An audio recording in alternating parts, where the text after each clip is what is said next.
السلام علیکم، 9th class, کیسے ہیں آپ سب؟ امید ہے کہ آپ سب خیریت سے ہوں گے۔ تو جیسا کہ ہمارا پچھلا سبق جو ہے مکمل ہو چکا ہے، اب ہم نیکسٹ سبق کی طرف جائیں گے۔ الدرس الثالث حصہ ہے اس کا، آیت نمبر 65 سے لے کر بلکہ 65 اور 66 ہم کریں گے۔ تو آئیے اس کا ترجمہ کرتے ہیں۔ اعوذ باللہ من الشیطان الرجیم، بسم اللہ الرحمن الرحیم۔ یا ایھا النبی، اے نبی صلی اللہ علیہ وسلم، حرص، ترغیب دیجیے، ابھاریے مجاہد صحابہ کرام کو اس چیز کے لیے راغب کیجیے، المؤمنین، مومنوں کو، علی القتال، قتال پر، جہاد پر، جنگ میں جانے پر، ان یکن، کہ اگر وہ ہوں گے، منکم، تم میں سے، 20 20 صابرون، صبر کرنے والے، اگر آپ لوگوں میں سے، منکم، تم لوگوں میں سے،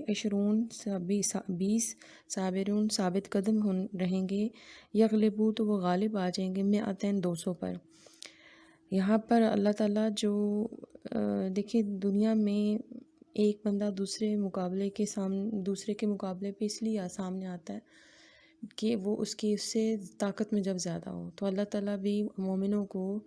ترغیب دے رہے ہیں، موٹیویٹ کر رہے ہیں کہ وہ جنگ پر، جہاد پر، اللہ تعالیٰ کی جو نظام ہے اس کو نافذ کرنے کے لیے جب وہ جنگ کریں گے، اللہ تعالیٰ کے نام پر نکلیں گے، تو اللہ تعالیٰ ان کو موٹیویٹ کر رہا ہے کہ تم میرے راستے میں نکلو گے تو میں بھی تمہارے لیے تمہارے راستے ہموار کرتا جاؤں گا اور تمہارے لیے تمہاری طاقت بڑھا دوں گا، ٹھیک ہے۔ تو یہاں پر اللہ تعالیٰ فرما رہا ہے کہ اگر تم میں سے، مسلمانوں میں سے، جو مسلمان مجاہد اس وقت مومن لوگ وہاں موجود تھے، ان کے بارے میں اللہ تعالیٰ فرماتا ہے کہ اگر وہ ان میں سے 20 لوگ کوئی بھی جو ہوں گے جنگ میں اور ثابت قدم ہوں گے، ثابت قدم ہونے کا مطلب یہ ہے کہ وہ جس مقصد میں کے لیے جا رہے ہیں اس مقصد سے پیچھے نہیں ہٹیں گے، ان کا مقصد اللہ تعالیٰ کا کلمہ بلند کرنا، اللہ تعالیٰ کا نام بلند کرنا، اللہ تعالیٰ کے دین کی خدمت کرنا ہے، تو وہ اگر اس میں ثابت قدم رہیں گے، اس میں وہ ایک لمحہ پیچھے نہیں ہٹیں گے، تو اللہ تعالیٰ بھی فرماتا ہے کہ میں بھی ان کو اتنا زیادہ غالب کر دوں گا دوسرے لوگوں پر کہ وہ جو 20 لوگ ہوں گے وہ 200 کے اوپر جو ہے وہ حائل ہوں گے، یعنی کہ اس پہ غالب آ جائیں گے، یعنی کہ ایک بندہ جو ہے اس کی طاقت 10 بندوں کے برابر ہو جائے گی، ٹھیک ہے۔ وَأَن يَكُونَ، اور اگر ہوں گے، منکم، تم میں سے، 100 یغلبو، تو وہ غالب آئیں گے، 1000 پر، من الذین، ان لوگوں پر، کفروا، جنہوں نے کفر کیا، بِأَنَّهُمْ، یہ اس لیے ہے، قوم، کہ وہ لوگ، لا یفقہون، سمجھتے نہیں ہیں، ان کو سمجھ نہیں آتی ہے، اسلام کی سمجھ نہیں ہے، ان کو اللہ کے دین کی سمجھ نہیں ہے، اس لیے وہ اللہ کے دین کے جو ہے نا مخالف ہیں، اور ان کی مخالفت پہ، اللہ کی مخالفت، اللہ کے رسول کی مخالفت پہ نکل آئے ہیں، تو ان کو سمجھ بوجھ ہی نہیں ہے، اس لیے وہ کمزور لوگ ہیں، اور تم لوگ طاقتور ہو، اور اللہ تعالیٰ نے یہ تمہیں طاقت دی ہے۔ آگے اللہ تعالیٰ اپنا موقف چینج کرتا ہے یہ جنگ بدر کے بعد کہ الآن، اب، الآن کا مطلب کہ اب خففا، تخفیف کر دی ہے، کم کر دی ہے، کمی کر دی ہے، اللہ نے، عنکم، تم میں سے، وعلم، اور جان لیا ہے اور معلوم کر لیا ہے، انا، کہ فیکم، تم میں، ضعفاً، کوئی کمزوری ہے۔ اللہ تعالیٰ نے اب جنگ بدر کے بعد تم لوگوں میں دیکھا، اور اس کے بعد بہت سارے دوسرے لوگوں میں، دوسرے مومنوں میں دیکھا، یا پھر آپ یہ کہہ سکتے ہیں کہ یہ ایک سٹیپ ہے کہ آپ صلی اللہ علیہ وسلم کے زمانے کے بعد کے لوگوں کے لیے یہ بتایا گیا ہے کہ اس وقت، اس زمانے میں بہت مضبوط ایمان والے لوگ تھے، تو ان کے بعد جو کمزور ایمان والے لوگ ہیں ان کے بارے میں فرما رہے ہیں کہ ان کے درمیان میں کمی محسوس کی ہے، کمی فیل کی ہے، کمی معلوم ہو گئی ہے اللہ تعالیٰ کو۔ فَإِنَّ، تو پس، یکن، اگر ہوں گے، منکم، تم میں سے، 100 صابرۃ، صبر کرنے والے گا، یعنی کہ ثابت قدم، اپنے مقاصد میں ثابت قدم ہوں گے، یغلبو، تو وہ غالب آئیں گے، 200 پر، وَأَن یکون، اور اگر ہوں گے، منکم، تم میں سے، 1000 یغلبو، تو وہ غالب آئیں گے، 2000 پر، بِإِذْنِ اللہ، اللہ کے حکم سے، اللہ کے حکم سے۔ وہ لوگ جن کی ایمان میں تھوڑی سی کمی ہے، اللہ تعالیٰ نے ان کا جو طاقت کا ریشو ہے وہ تھوڑا کم کر دیا ہے، اور کیا کہا ہے کہ ایک مسلمان، یہ عام مسلمان کی بات ہو رہی ہے، ایک عام مسلمان جو ہے وہ 2 کافروں پر بھاری ہوگا، لیکن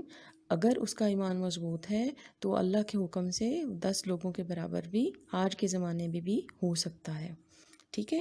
اور اس کے بعد دیکھیے اللہ تعالیٰ فرماتا ہے، پھر ساتھ ہی اللہ تعالیٰ نے یہاں پہ شرط بھی رکھ دی ہے، واللہ، اور اللہ تعالیٰ مع الصابرین، صبر کرنے والوں کے ساتھ ہے. یہاں صبر کرنے سے مراد ثابت قدم رہنا، اپنے مقصد کے لیے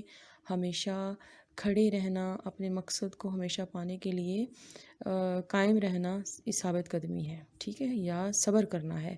کیونکہ جنگ کے حالات جب ہوتے ہیں تو تب انسان کے سامنے بہت سارے اس کے جو ہے کمزوریاں اور بہت ساری چیزیں جو ہے اس کے سامنے آ رہی ہوتی ہیں کہ میں جنگ میں شہید ہو جاؤں گا تو کیا ہوگا، میرے گھر والوں کا کیا ہوگا، میرا جو مقصد ہے وہ پورا ہوگا کہ نہیں. لیکن جب وہ اللہ تعالیٰ کے لیے نکلتا ہے تو ان سب چیزوں کو پیچھے رکھتے ہوئے، صبر کرتے ہوئے، اپنی فیملی پہ، اپنے بچوں پہ، اپنے ماں باپ کی جو دوری ہے اس کو برداشت کرتے ہوئے، اس پہ صبر کرتے ہوئے اپنے مقصد کے لیے ثابت قدم رہتا ہے. تو اس ثابت قدمی کے بعد اللہ تعالیٰ اس کو یہ سارے جو پچھلے آپ نے ابھی تک دیکھے ہیں کہ اللہ تعالیٰ ان کو تقویٰ دیتا ہے، ان کو امر فارغ دیتا ہے اور ان کو مقبول کر دیتا ہے، اور وہ سب چیزیں جو آپ نے پڑھی وہ بھی اس کا انعام ہے. اور پھر آگے اللہ تعالیٰ یہ بھی فرماتا ہے کہ میں تمہاری طاقت، تمہارا روب، تمہارا دبدبہ، تمہارا سب اتنا زیادہ بڑھا دوں گا کہ تمہاری طاقت تمہارے ایمان کے اکارڈنگ یا تو وہ 10 لوگوں کے برابر ہوگی، 10 لوگوں پہ تم کافروں پہ غالب آ سکتے ہو، یا پھر اگر تمہارے ایمان میں کمزوری ہے، تم اتنے ثابت قدم نہیں ہو، تو پھر یقین بے یقین ہر نارمل سے نارمل مسلمان بھی جو ہے جس کا ایمان مضبوط ہے وہ کم از کم 2 کافروں پر ضرور بھاری ہوگا. ٹھیک ہے، تو آج کا سبق اتنا ہی تھا. اس میں سے آپ نے جو مجھے ابھی آپ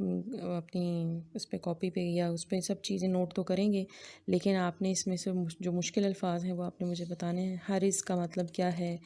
الفن کا مطلب کیا ہے، پھر اس کے بعد خففا اور مئتن،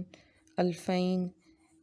اچھا، یہ سب ان کے مطلب جو ہے وہ آپ مجھے ابھی لکھ کے بتائیں گے. ٹھیک ہے، صدق اللہ.